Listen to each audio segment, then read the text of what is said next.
Kegiatanku selama Disbudaya 2026.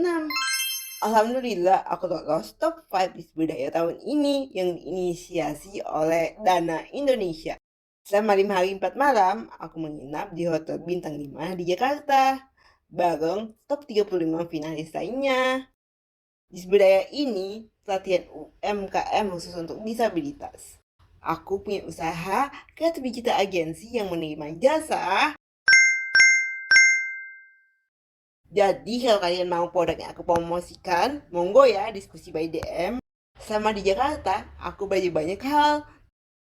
Di day one, pas baru nyampe hotel, kita siap-siap belajar bikin proposal bisnis yang akan dipresentasikan nanti. Seneng banget deh bisa ketemu sama teman-teman disabilitas sama top 5 dari seluruh Indonesia.